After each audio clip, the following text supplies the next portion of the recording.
Hey everybody, Mr. Drawn here. Today we're making a comic, or at least talking about how comics are made. First thing, we need a plan. In the comic industry, this is a script made by a writer. It outlines what all the characters are going to say, and the directions, like in a play or a movie, that tell the artist what kind of setting, action, or character should be drawn in each panel. The script gets approved by an editor who proofreads and makes changes, and in the case of Big Ten characters like Spider-Man, it's also approved by a creative director to make sure that all of Spider-Man's comics and movies align with their long-term plan. For my comic page, I go pretty bare bones, but it helps to have an idea. The artist gets the script and starts sketching. First, they create thumbnails, sometimes called storyboards. They roughly plan out tiny little sketches that they help plan and block out what each page will look like. This helps them make sure that they get the whole story into the required number of pages. They might send parts of the story back to the writer if everything doesn't fit, and they make adjustments. Once the storyboard is done, the artist starts drawing their page. Oftentimes, they'll start with a rough sketch where the panels are, stick figures for characters, and then build this up layer by layer. My comic starts with an establishing shot of New York City, because I want the reader to know where we are. Then I introduce my conflict right away. Comics are short and don't have time to beat around the bush. Who's the bad guy? What are they doing? Who's the victim? I just made up my own bad guy. He's a bank robber with an ice gun. The bank teller is based on a drawing I practiced a couple days ago of a middle-aged woman with lots of hair. As the drawing starts to come together, I might use tracing, erasing, cutting up other pages and gluing on top, or any of many other techniques to help me turn out this project the way that I want. The rough drawing or pencils get approved by a writer and the editor.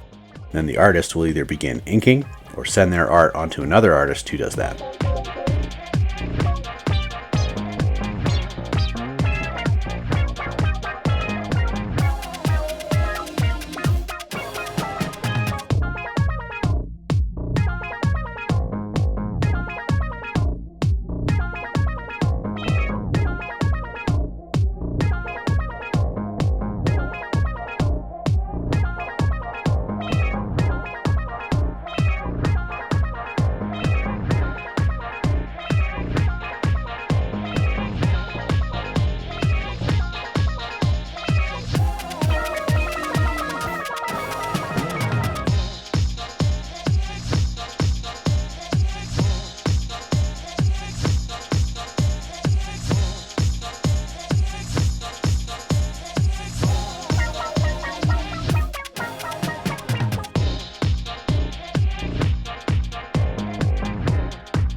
Some people think inking is just tracing, but a really great inker can take another artist's pencils and really transform the artwork by using black, white, and textural mark making to make something really jaw-dropping.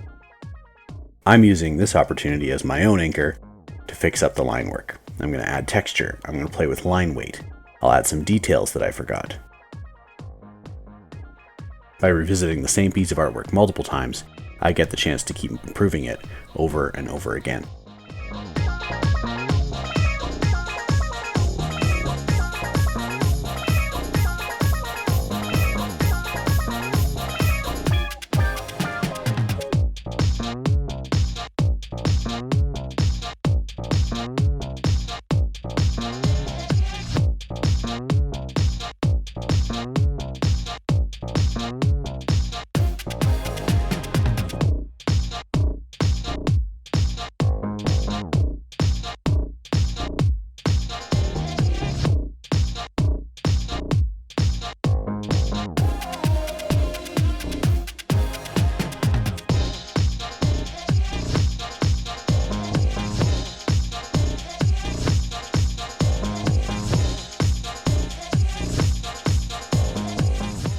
Finally, this panel is ready to be cleaned up. I erase the pencil lines underneath and I get ready to photograph or scan the page for it to be colored. We'll talk about coloring down the road and maybe even color this panel together. That's it for today, DMC. I'd like to see what kind of comics you guys can come up with. Send them on in and show me what you got. Have a good one.